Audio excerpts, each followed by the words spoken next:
Hi everyone, आप सबका बहुत बहुत स्वागत है परीक्षा पद पे। आशा है, उम्मीद है कि आप सब एकदम अच्छे होंगे। 1 अप्रैल आ रहा है और आप सबको पता है बच्चा कि 1 अप्रैल से भारत का फाइनेंशियल ईयर जो है वो शुरू होता है। और बैंकों के लिए एक तरह से कहिए तो ये बड़ा अच्छा मौका होता है। वो बहुत सारे रूल्स और रेगुलेशन जो है वो आरबीआई के द्वारा चेंज किए जाते हैं, कुछ बैंकों के द्वारा आपके चेंज किए जाते हैं। तो जानते हैं कि बैंकों के द्वारा या आरबीआई के द्वारा कुछ जो रूल्स में चेंज आया, क्योंकि यूपीआई पेमेंट्स वगैरह आप इनका चेंज आया है इन सभी में, तो आपके लिए जानना बहुत ज़्यादा ज़रूरी है। तो सबसे पहले बात करते हैं सबसे पहले चेंज की, कि एनपीएस जो आपका नेशनल पेंशन स्कीम है उसके लिए नया नियम जो बना है और काफ़ी अच्छा है बच्चा, ये मतलब फॉर बेटरमेंट ही किया गया है।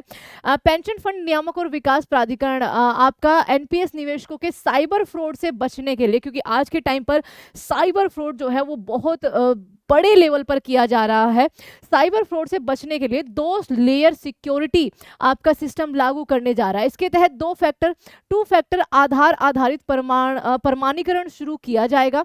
ये सभी पासवर्ड जो आधारित उपयोगकर्ता के लिए अनिवार्य होगा। दैट मीन्स अब आपका आधार इसमें वेरीफाई करना होगा। और ये जो नया नियम है वो आपका 1 अप्रैल 2024 से लागू किया जाएगा। उसके अलावा जो एसबीआई क्रेडिट कार्ड में, एसबीआई जो हमारे भारत का सबसे बड़ा पब्लिक सेक्टर बैंक है, उन्होंने अपने क्रेडिट कार्ड में कुछ बदलाव किए हैं। क्या बदलाव किए हैं? एसबीआई कार्ड ने घोषणा की है कि 1 अप्रैल 2024 से कुछ कार्डों के जरिए जो रेंटल भुगतान आपका किया जा रहा था और उस पर रिवॉर्ड्स पॉइंट्स आपने देखे होंगे ना, कि बहुत बार हम क्रेडिट कार्ड इसीलिए खरीदते हैं क्योंकि उसमें रिवॉर्ड्स वगैरह जो है वो आपके कैशबैक वगैरह अच्छे खासे आते हैं, बहुत ज़्यादा सुविधाएं मिलती हैं। तो इन्होंने अपनी कुछ सुविधाओं को जो है एसबीआई ने कम किया है। अब जो रिवॉर्ड पॉइंट्स मिला करते थे वो मिलने बंद हो जाएंगे। इसमें आपका एयू आरयूएम, एसबीआई कार्ड एलिट एडवांटेज, ये अलग अलग प्रकार है बच्चा।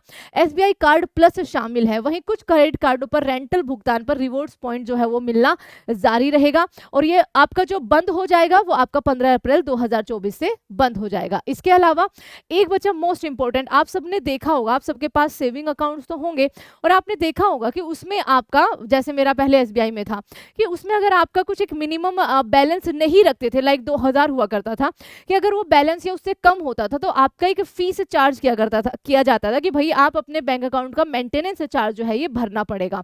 अब जो है आरबीआई ने इसके लिए एक रूल जारी किया है कि कुछ भी हो, अगर 2 साल तक आपने अपना खाता यूज नहीं किया है और आपने उसका जो मेंटेनेंस चार्ज है वो नहीं पे करना है, इसमें बस यही लिखा हुआ है। तो जो पहले मेंटेनेंस चार्ज बैंक वाले लेते थे और अच्छी मोटी रकम जो है उससे कमाते थे, वो अब आपको मेंटेनेंस चार्ज जो है अपने सेविंग अकाउंट पर नहीं रखना होगा।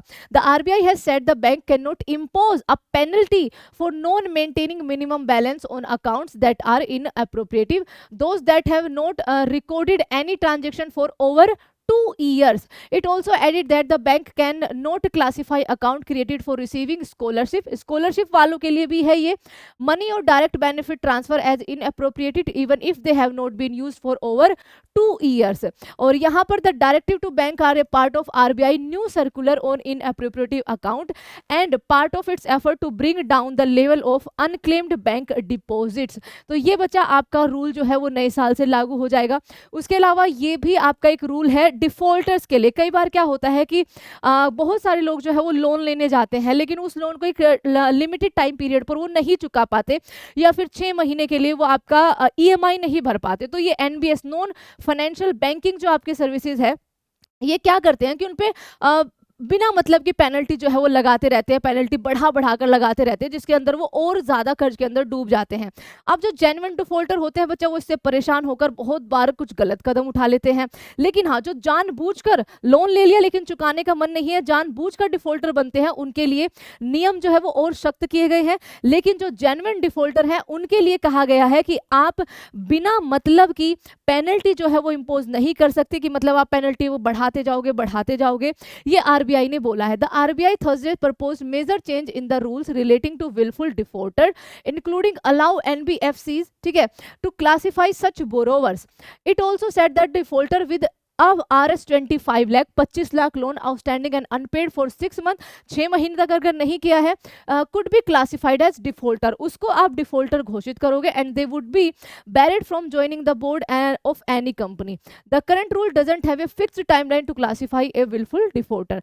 अकॉर्डिंग टू आज के टाइम पे, मतलब अब ये आगे से हो जाएगा बच्चा, RBI a wilful defaulter is a borrower from a bank, financial institution और an NBFCs who despite having the capacity to pay back the loan doesn't do so। ठीक है, तो ये आपका RBI के द्वारा बोला गया है कि आप स्पेशली NBFCs को ये आपका बोला गया, नॉन बैंकिंग फाइनेंशियल कंपनीज को, कि आप जो जेन्युइन डिफॉल्टर हैं उन पर बिना मतलब की पेनल्टी जो है वो इम्पोज नहीं कर सकते, उसको नहीं बढ़ा सकते।